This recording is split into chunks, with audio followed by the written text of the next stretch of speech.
Welcome back to The Other Side of Change, only on the Black Star Network. I'm Brea Baker, joined as always by my beautiful and brilliant co-host, Jamira Burley. And today's conversation is all about our federal government's sense of priorities, or lack thereof. ICE agents have been raiding cities across the nation, and the latest victims are Chicago residents, including Black Americans. Children were zip-tied, homes were tossed, several civilians were shot. And for what? So that Trump can continue on his quest to make America white? I mean, meanwhile, in D.C., we're in the midst of a government shutdown where federal workers are going without pay. Airport, museums, and other government buildings are slowed down by delays. Critical safety net programs will halt depending on how long this continues to go on. All while Congress continues to collect their paychecks and while ICE agents continue to terrorize our communities. And just another reminder that they'll find money for what they want, but leave the rest of us and the rest of our needs unmet. We're going to talk about it, but first, let's get into the headlines. Yes. So there was the flotilla, which is a group of international boats, essentially, that were trying to bring aid into Gaza, into Palestine.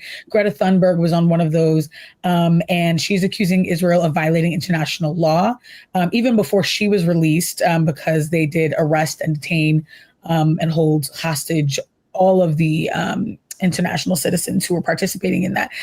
But, other people were describing that they were abusing her, that they were mocking and assaulting Greta Thunberg, who's, again, a powerful voice, but a child. And she's actually 22, but she has the body of a child. Like, she's pretty small. I think you're thinking about the fact that when she started her activism, it was in her early teens. Yeah, that's true. Yeah, she was so much younger. But I think that actually is crazy because that speaks to how long she's had to be at it. She was a teenager when she first got started speaking about climate change. And she's been pretty consistent and actually, I would say, getting even more radicalized by the role that capitalism and international politics are playing in it. But what I appreciate is her clarity on focusing on the fact that what is happening to her is horrible, but it doesn't hold a candle to what is happening to Palestinian people who are being pushed out of their homes, who are existing under this occupation, and that something must be done about this genocide. Yeah. And from what I understand, about 171 activists were taken hostage, and still about 150 are still being held, many of them people of color. And Greta, I think, spoke to that while she has experienced abuse at the hands of Israeli soldiers, there are hundreds of others who are experiencing the same, as well as the hostages that have been taken from Palestine. And it's horrifying to think that this is happening in broad daylight on international television, and you still have Israel claiming to be practicing self-defense. For you to be able to control the flow of goods and services coming into another country actually speaks to what many people have been saying, which is that Israel is doing an illegal occupation of the Gaza Strip and to the Palestinian people. And this has been going on not since October 7th, but for more than 7 decades. And we're seeing the repercussions of that. But I will say, I think what Greta and the flotilla activists have highlighted is that there is a growing international concern. There is growing international support that looks vastly different than it did 2 years ago, where many of us who were speaking out about it, we face a lot of backlash. We lost a lot of opportunities, and now the momentum is building. And so, it's also interesting that, Greta was seen as like this ideal activist for so long, right? For almost a decade. And the moment she started speaking out about what's happening to the Palestinian people, then all of a sudden people started talking about her being radicalized, or what she was is just educated, right? And she, her knowledge of the world and who is creating the oppression brought in, and it really came to clarity. And it's interesting to see her use her privilege in this way. And I think this is a lot of, allies to do. Right. I was about to say, this is allyship. This is accompliceship. It's an important thing. And, listen, I'm not someone who runs from the word radicalization, but you're right. I think that gets used by the opposition to kind of say like, oh, my gosh, she's been like brainwashed or something like that. When the reality is that she is looking out at the world and saying, we're never going to fix this climate if we can't even care about one another. How can I get people to care about the trees and our air quality and our water quality and the animals and all other aspects of our environment when we can't even tap into one another's humanity? And all of this ties into one another because the environmental destruction happening in Palestine is a contributor to a lot of the other issues that she cares about. So I to your point, I think the interconnectedness is important. And the powers that be do not want to see a young white girl saying these sorts of things and being as vocal and as insistent as she is, not mincing her words, doubling down. And so I think that's why it's so powerful that she continues to do that. Yep, I love it. I love it. In other news, Attorney General Pam Bondi arrived to testify to the Senate Judicial Committee in Washington, D.C. on October 7th. If you saw any clips from the testimony, and she was there because, Democrats and elected officials are deeply concerned that Pam and the DOJ is receiving direct orders from the Trump administration in regards to how they should weaponize the DOJ against his enemies and gets his opposition. And she refused to answer questions from the vast majority of the testimony. She was prompted on whether or not the DOJ was encouraged to indict James Comey, who is the former head of the FBI, director of the FBI. She refused to answer those questions. She was asked if the DOJ has been told to target other enemies of Trump. She refused to answer that as well. And she became extremely combative. And it's interesting because when she was first what's really, I think, clear is that when she was first brought into the Trump administration, she talked about this like transparency, that the Trump administration will be the most transparent administration in history. And yet she refused to answer questions to what essentially is her bosses, right? Individuals who are supposed to be holding her accountable, which speaks to the true three branches of government, and her lack of willingness to do so, I think, should make all of us nervous, especially because we're just a year in. So imagine how much more they're going to stop saying as we get further into this administration. Yeah. I think this is very telling. Again, like 8 months in the role, and this is already where we're at. Not even a full year in there. I also think it's wild that the way that she was describing her work is, I am working to undo the weaponization of justice.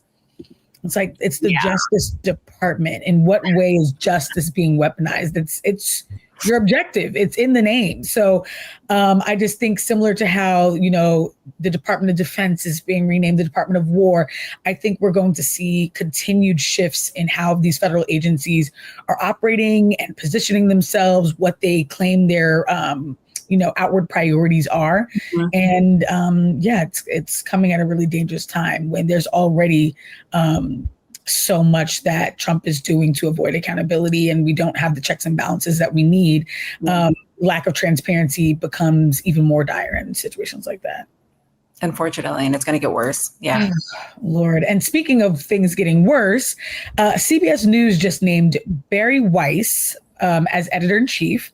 For those who I just said when I first started hearing her name, I thought it was a she, it was a he, and it was like a 90s R&B singer. I honestly pictured this heavyset black man. I don't know. Maybe that's just me when I first. Okay, maybe because you were thinking like Barry, like Barry. Yes. Okay. So Bari Weiss, Bari Weiss. Yes.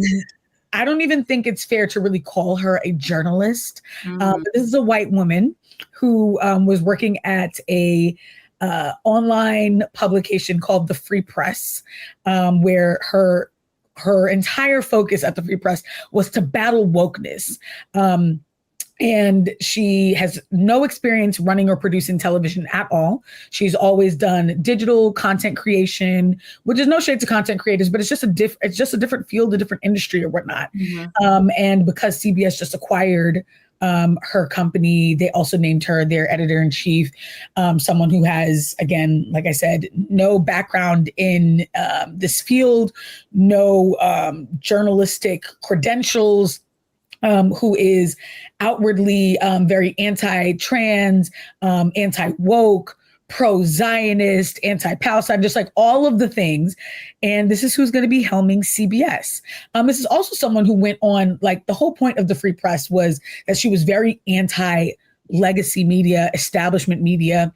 And she's now going to be heading up one of the largest media corporations in the world, CBS, but certainly the one that shapes so much of the news that we receive here in the United States. And I think considering all that is happening politically and how little control we have over what they are doing, we need journalists to hold this administration to the fire, to ask the important questions, to do the investigation. And I feel like we're going to lose out on a lot of that with her at the helm.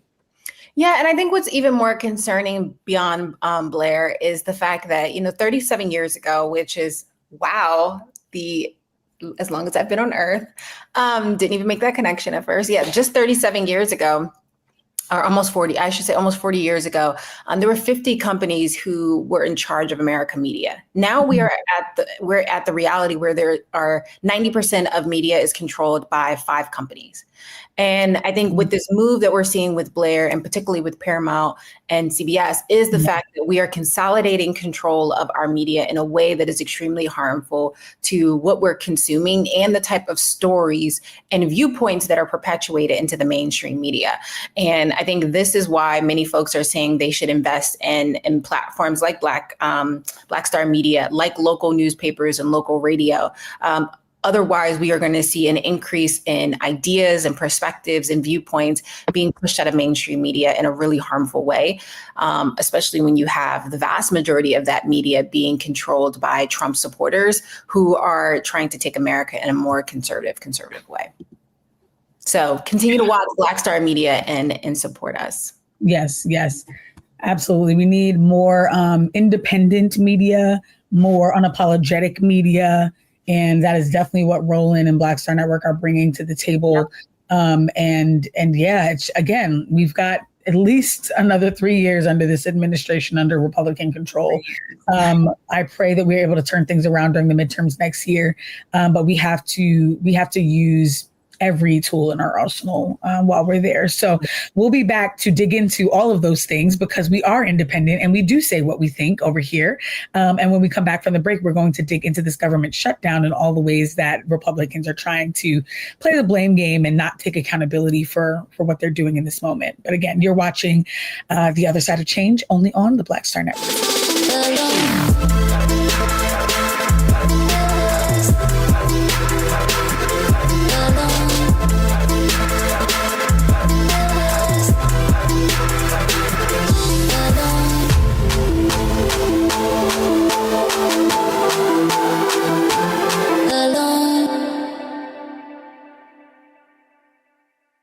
They said the quiet part out loud. Black votes are a threat, so they erased them. After the Supreme Court gutted the Voting Rights Act in 2013, Republican legislatures moved fast. New voter ID laws, polling place shutdowns, purges of black voters from the rolls. Trump's Justice Department didn't stop it, they joined in. In 2018, his DOJ backed Ohio's voter purge system, a scheme that disproportionately erased black voters. Their goal, erase black votes and political power. Yeah, that happened. These are the kinds of stories that we cover every day on Roland Martin Unfiltered. Subscribe on YouTube and download the Black Star Network app. Support fact-based independent journalism that centers African Americans and the issues that matter to our community.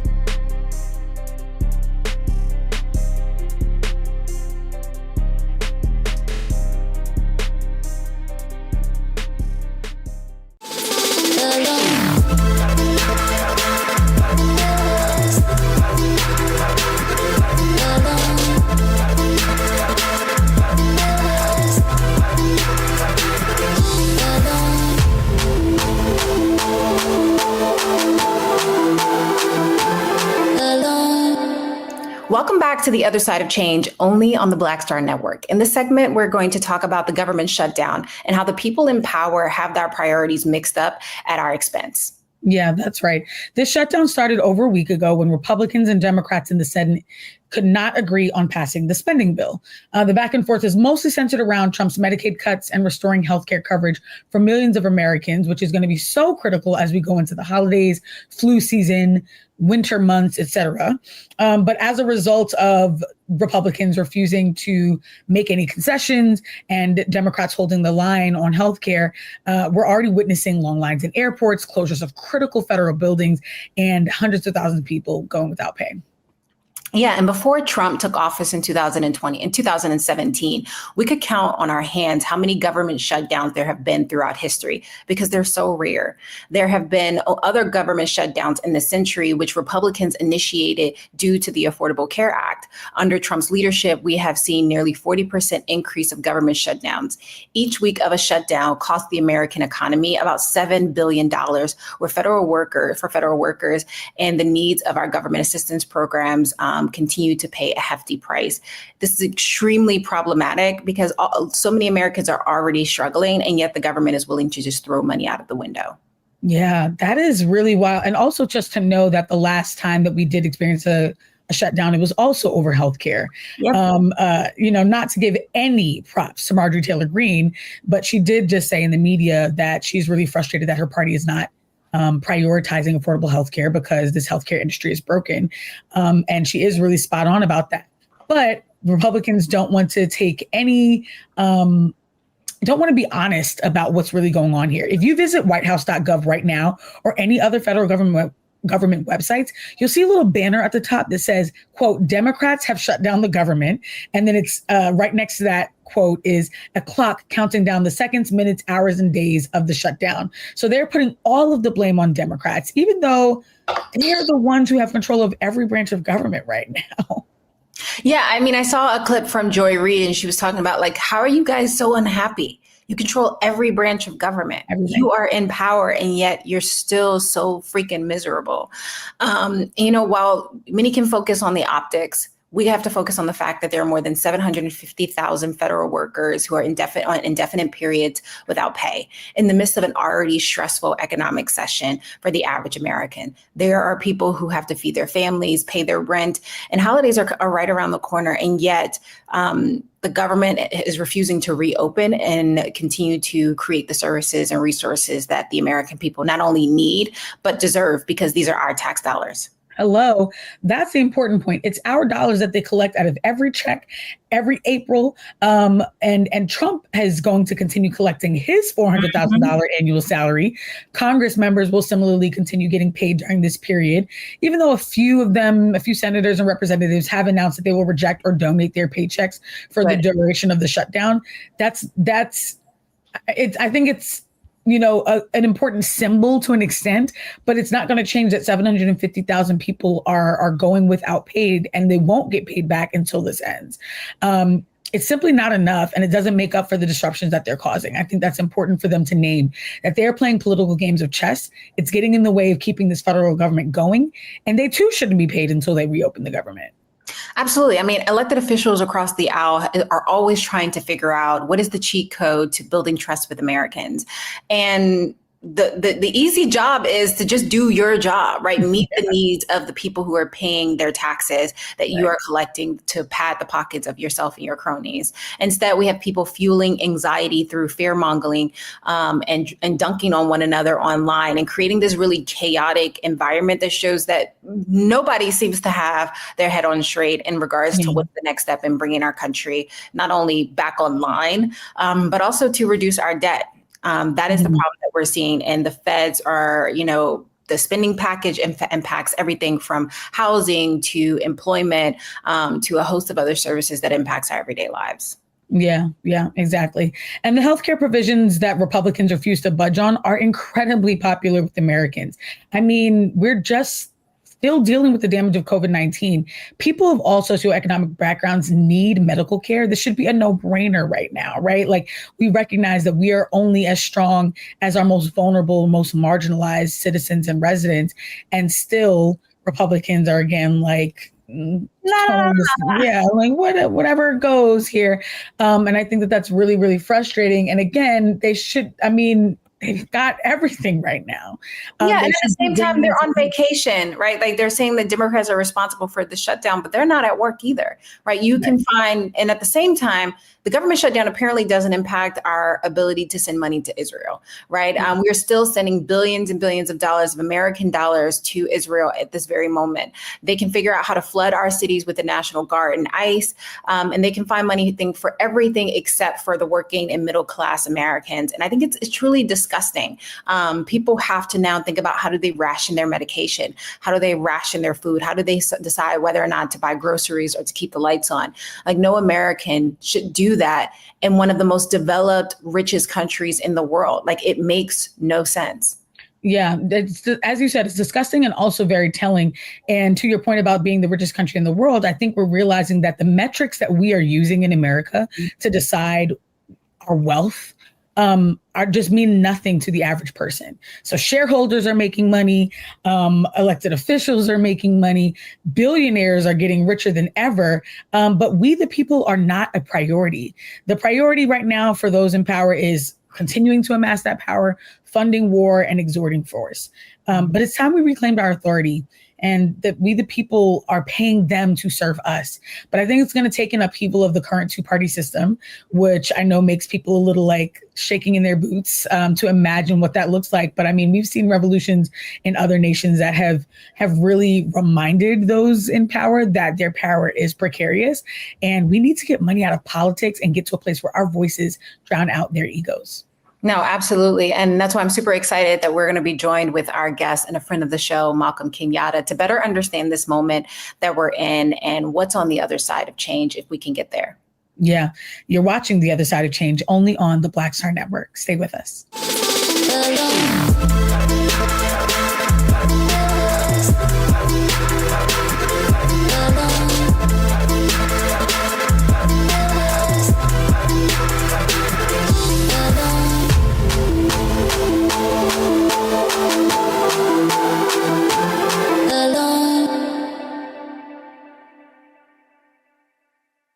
Hello, I'm Isaac Hayes III, founder and CEO of Fanbase, and I'm here with a very important message.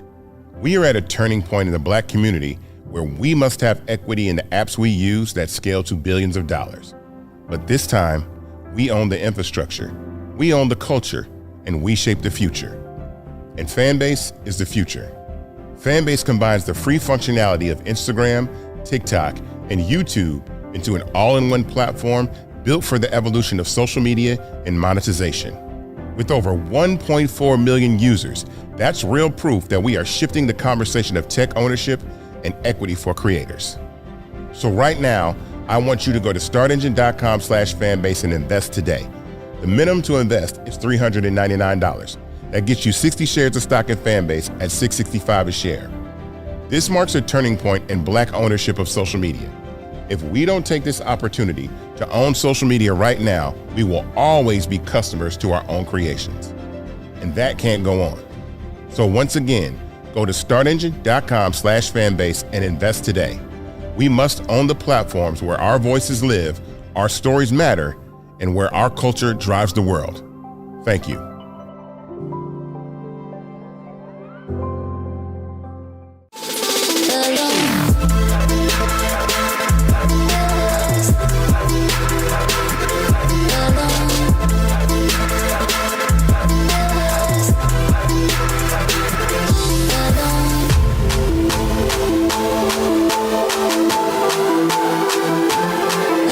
Welcome back to The Other Side of Change, only on the Black Star Network. Joining us now is State Representative Malcolm Kenyatta. Representative Malcolm Kenyatta is a third-generation North Philadelphian native and legislative, currently serving the Pennsylvania General Assembly. Representative Kenyatta is a barrier-breaking public figure, becoming the first openly LGBTQ person of color and the youngest person elected to the Pennsylvania General Assembly in 2018. He's worked in government at all levels, including the federal, where he was appointed by President Joe Biden to chair the Presidential Advisory Commission for Advancing Educational Equity, Excellence, and Economic Opportunity for Black Americans. Joining us today is Malcolm Kenyatta and my old former college roommate. Welcome to the show, Malcolm. I'm happy to be here. And Jamira was also my roommate during college and after college. Okay, I want the record to reflect. Yeah, so if anybody wants all the secrets, let me know. Oh, tell all book coming soon. Yes. Listen, coming soon. As long as I get a cut, say whatever you got to say, girl. I'm weak. Well, listen, speaking of saying everything we got to say, let's dig into this government shutdown, because that's what we need to do. Yeah. I think that folks are confused right now. I mean, they know that they're going to experience delays, but I think people don't understand how we get to places like this. So can you break it down for our listeners? What led to this shutdown, in your opinion? Let me start with the recent words of Vice President Harris, who said these motherfuckers are crazy as hell. And I think that fundamentally, sums it up. And it's not complex, but it's deeply cruel, actually, when you think about what's happening.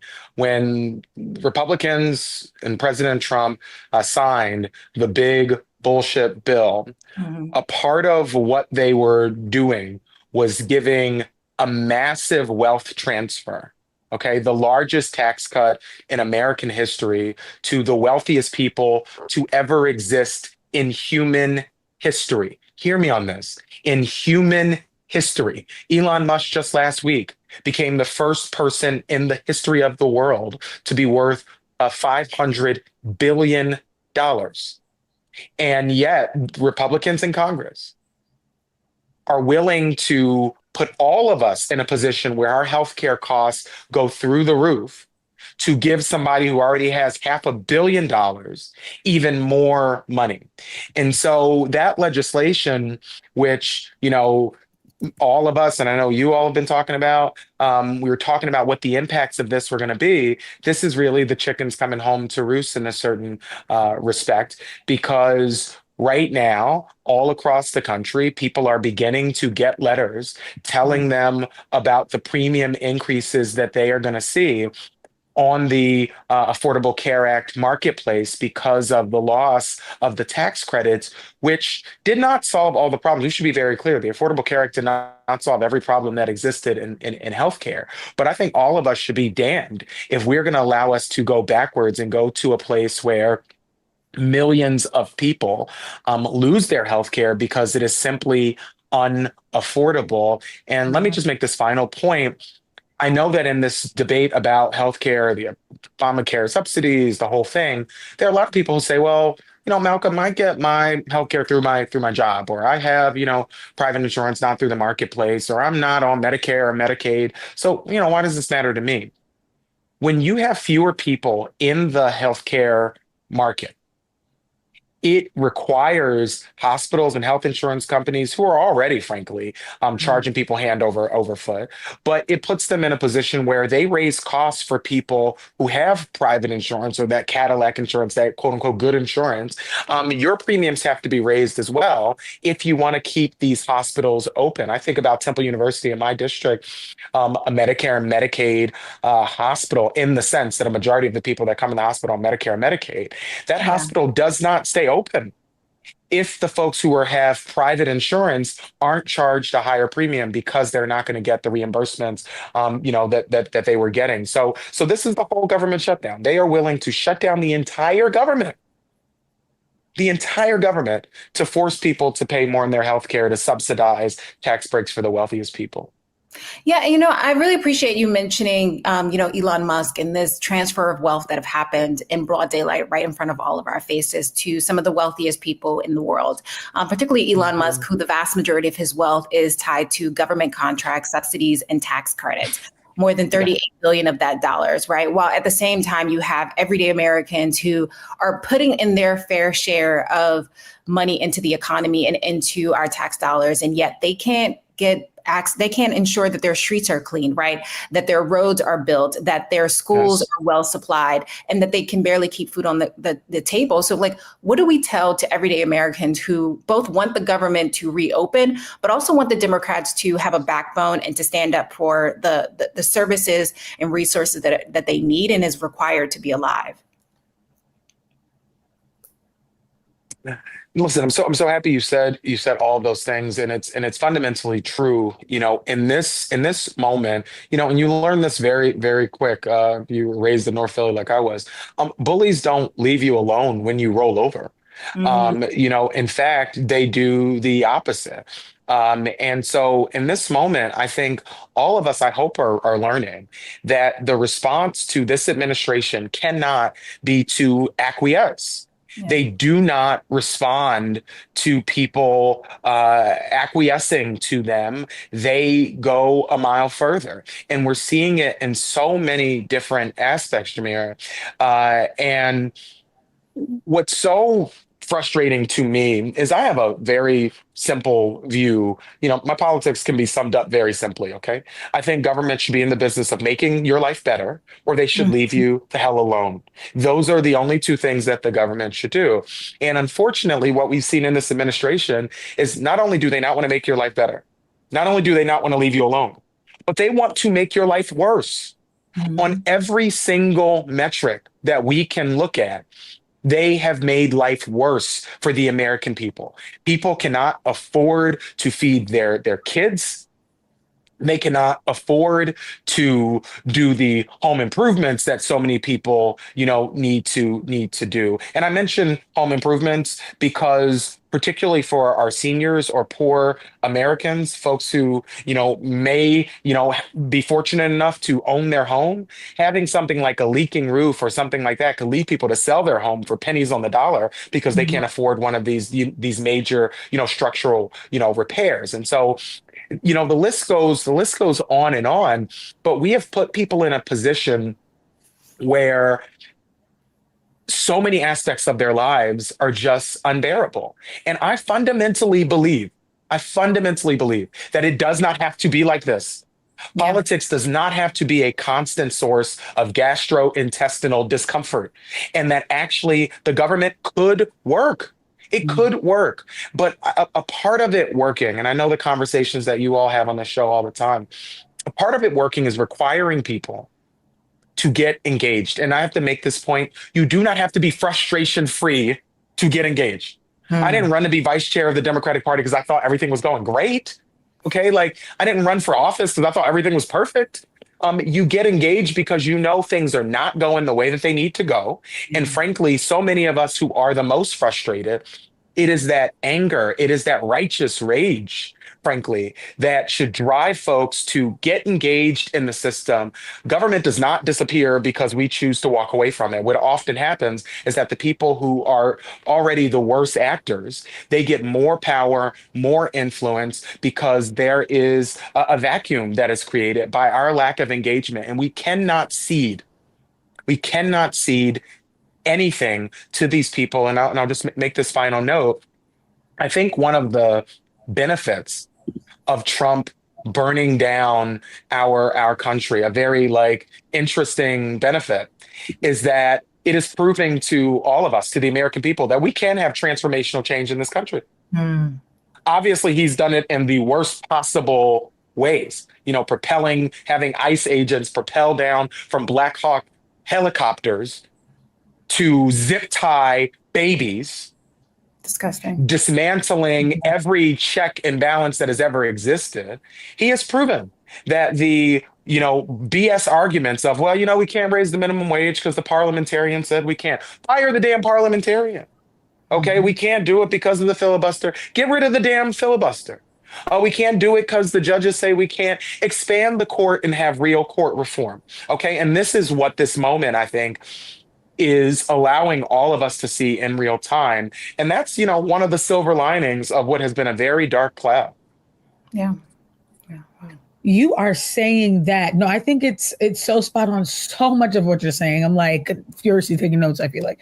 But one of the main things is that we have been kind of coached towards so little can be done. We can't really transform our situation. And then every time Trump gets in office, it's he's doing a lot of stuff. I don't know, y'all. I think we could do a little more when we're the ones in power. He's finding a way to push through his agenda with or without us. And we got to be willing to play that hardball too. To that point, we had talked about earlier that this is the 11th shutdown in U.S. history. Government shutdowns are very rare. This is a nearly 250-year-old nation that has only had 11 shutdowns, and 3 of them have been under Trump administrations. So he's willing to play hardball. He's willing to shut down the government to do so, and to hold that line. These shutdowns are becoming so common, and yet it just feels like seeing like Hakeem, like just seeing Democrats kind of like, well, you know, just being so soft. Placating to the idea that like progress takes time, but why doesn't destruction take just as much time? That part there. So yeah, I'm just curious what you think about that. And I mean, whether you want to respond to why shutdowns are becoming so much more common, how Democrats can actually be the resistance that they say they are. But we just need more urgency. And it just feels like there is no sense of urgency from those who like they I feel like are more focused on getting retweets and like dunking on them online than on actually getting some measurable material impact for us. Mm-hmm. Well, part of the reason we've had so many shutdowns recently is that Donald Trump is really bad at his job and has no business sitting behind, you know, the Resolute desk. And I want to be clear to folks, as dark as this moment is, and I'm not sugarcoating this, this is a dark moment for the country and critical moment for our future. But we will survive this moment. We will survive this moment. The question is, and the pain of the answer to that question is, how many people are going to be harmed? How many lives are going to be irrevocably ruined during this time? And then what are we going to do to rebuild? And I want people who are frustrated in this moment, frustrated at the Democratic Party, to also take a little bit of credit. You know, it is the public pressure from people showing up at town halls, demanding, you know, that people do more in this moment. That has, and I think, stiffened the spine. You know, there was supposed to be there was a moment earlier in March, right, where there was a government, you know, shutdown, and you had folks, to my disagreement, acquiesce at that moment and allow Donald Trump to keep the government open and to continue to pillage the pockets of the American people and dismantle our system of government. And this time, Democrats are holding firm, and I think that is because of the activism of people in this moment. And so I want people to pat themselves, you know, on the back. And in this moment, we have to find a way. We have to find a way to be angry with each other and not at each other. You know, my husband, and this is probably true for a lot of people, if I want to watch TV in my own damn living room when he's there, and not one of his sci-fi shows that he wants to put on, you know, I have no choice. So he watches the show called Silo, and one of the main characters from that HBO Silo said exactly that quote, that we have to figure out how to be angry with each other and not at each other. And it does not mean we're not holding our elected officials accountable. It does not mean that. I have not seen anything good happen when politicians are left unattended. Okay, politicians, I say all the time, need supervision. Okay, they need supervision. They need to know that you're paying attention. But I also don't want us to give up our power. And what I mean by that is, when you see people doing the thing that you wanted them to do, you need to take credit for them doing the thing you wanted them to do, even if we have not accomplished everything that we need to accomplish. You know, I'm a big football fan, and I celebrate every first down, knowing that I want a touchdown, but every first down, every time we can push people closer to meeting this moment, that should reinforce the power that we have. It is because of the activism of groups like Indivisible, because of, you know, so many of you who give people the courage to know that, hey, if I make this move, that folks are going to have my back. And I think the federal workers and the AFG union, who sent out letters to members of Congress saying, listen, we know we're going to be furloughed, but we do not want you to make a deal with the devil on our behalf. We want you to do right by every American, and frankly, do right by their families who are also on the ACA, marketplace. That is really important. And in this moment, we have to celebrate every single win. We have to celebrate every single victory. Like, you know, I don't watch Jimmy Kimmel, but when people said, you know what, I'm canceling my damn Disney subscription, I ain't going to Disney World, Disneyland, and Disney acquiesced, we need to celebrate that moment. When Donald Trump is being overruled in 70% of the cases, We need to celebrate that, even knowing that the Supreme Court is going to use the shadow docket to maybe justify, some of his, behaviors. We need to celebrate that, and I think that that is in no small part because of people who recognize our lives, our futures are on the line, and we damn sure aren't going to be quiet in the face of it. I love that so much. I love the idea of like, how do we be mad with each other versus at each other, like, and realize that our lives are so much more intertwined with each other than they're not, right? There's nothing that happens in this country that doesn't impact the vast majority of us at the same time. For those who are listening and who are fed up, what can they do in this moment to wait it out, and also just to prepare for the longevity of how long this will last, and all of the different crevices of American society that it might erode? I've been thinking a lot about history in two different aspects. One, I've been looking at the historical revisionism, which is a tried and true tool of would-be authoritarians. And we see this Timu dictator with his swollen ankles trying to erase our history, every single day. But also, I think that there's something that we do, even people who don't want to erase history, we flatten it, right? Because the way to tell a complicated story is to make it about one or two characters. And so when we tell the story about civil rights, we make it a story about, Martin Luther King, Malcolm X, John Lewis. Maybe we throw in Rosa Parks every now and then. But that's a really flat story of a moment that was incredibly complicated. And so I know that I draw a lot of inspiration. I mean, right over my shoulder is a book that John Lewis gave to me before he passed, a cartoon that was written about his march and the march across the Edmund Pettus Bridge. And I think a lot about that moment. And I want to take people back 60 years to that moment to answer your question, Jamira. When they did the march across the Edmund Pettus Bridge, some of the polling that I've gone back and looked at showed that the high watermark for people's support of civil rights at that moment was 19%. Okay, polling was bad. You had a very popular governor at the time who was famous for saying segregation now, segregation tomorrow, segregation forever. He ordered state troopers to arm themselves in military grade gear and equipment to bring out dogs and water hoses at the end of that bridge and warn people about marching across the bridge in that moment. Do those things kind of sound familiar? I think they kind of sound familiar to what's going on. And the people who marched across that bridge in that moment, over 600 people, homemakers, doctors, nurses, faith leaders,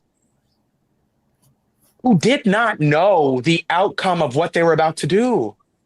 In fact, you had a bunch of people saying, do not do it. You're too loud. You're too boisterous. You're demanding too much. You're actually making it more difficult for us to get progress. Those things sound pretty familiar to me and what we're going through right now.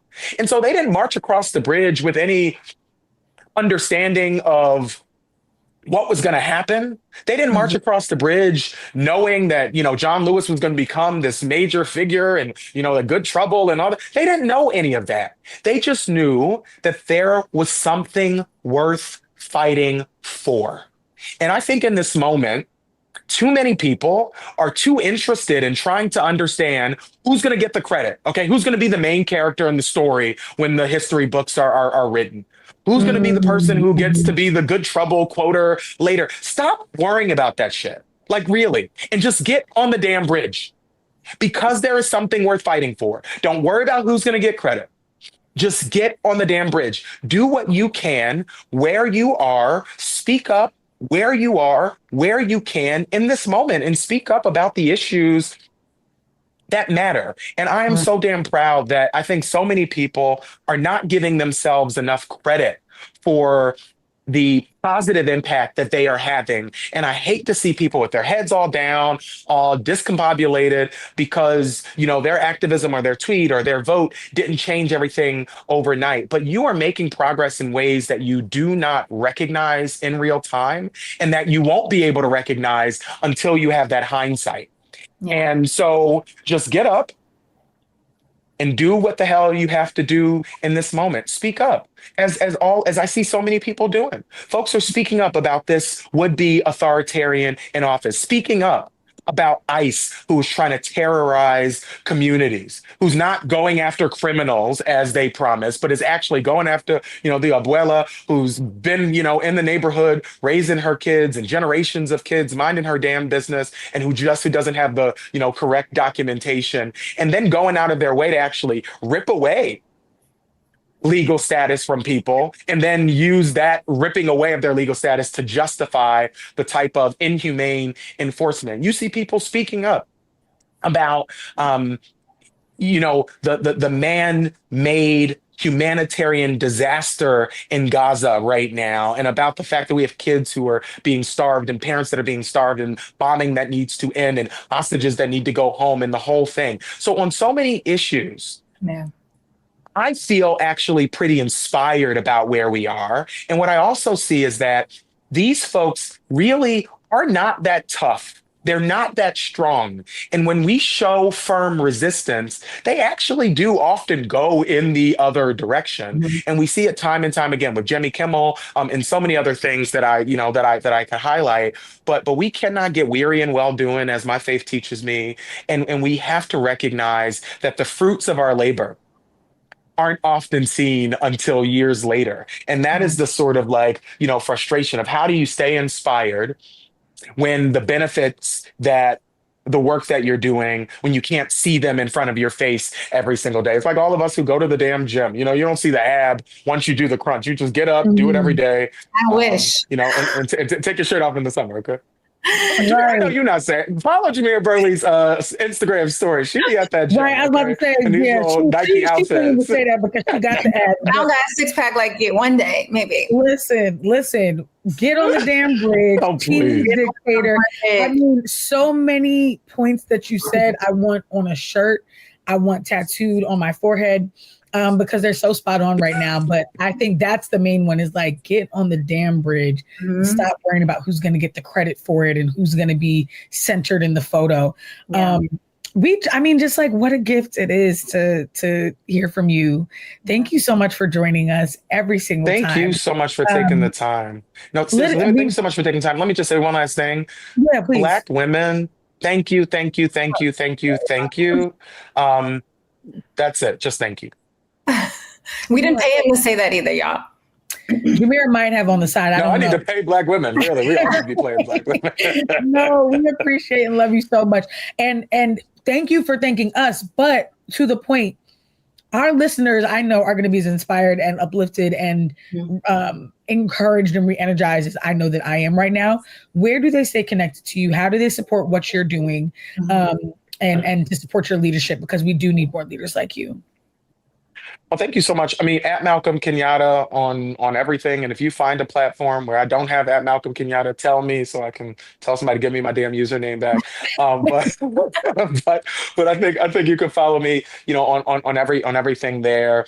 And I would just just end by saying to people, anything that you can do to be in conversation like we are today, or in real life with people, I think is going to be critical to all of our mental health in this moment, because people online,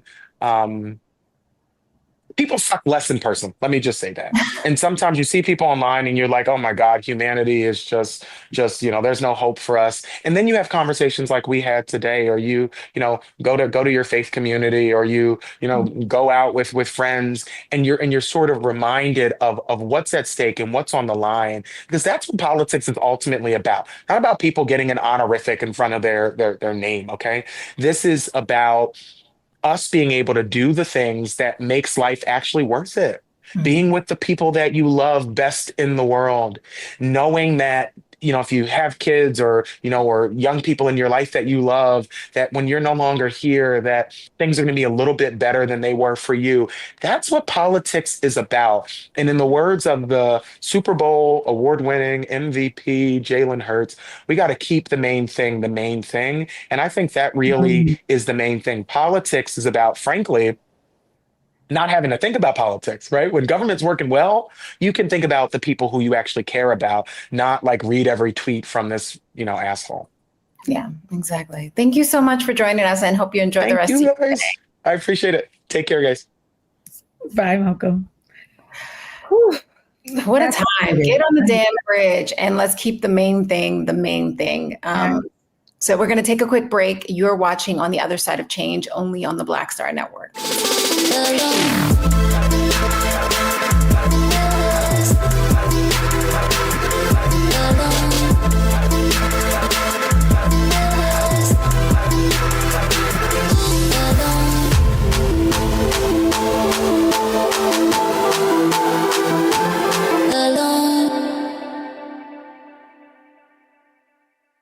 Hatred on the streets, a horrific scene, a white nationalist rally that descended into deadly violence. White people are losing their damn minds. As an angry pro-Trump mob storms the U.S. Capitol, we've seen shutdown. We're about to see the rise of what I call white minority resistance. We have seen white folks in this country who simply cannot tolerate black folks voting. I think what we're seeing is the inevitable result of violent denial. This is part of American history. Every time that people of color have made progress, whether real or symbolic, there has been what Carol Anderson at Emory University calls white rage as a backlash. This is the rise of the Proud Boys and the Boogaloo Boys. America, there's going to be more of this. Here's all the Proud Boys, guys. This country is getting increasingly racist in its behaviors and its attitudes because of the fear of white people. The fear that they're taking our jobs, they're taking our resources, they're taking our women. This is white fear.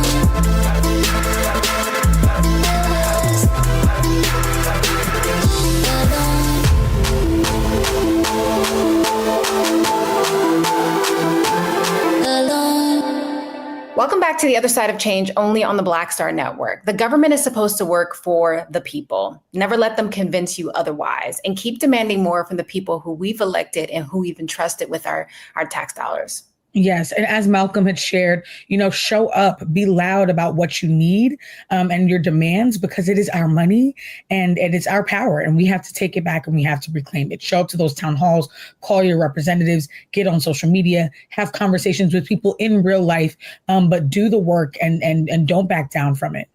Yeah. You're watching On the Other Side of Change, only on the Black Star Network.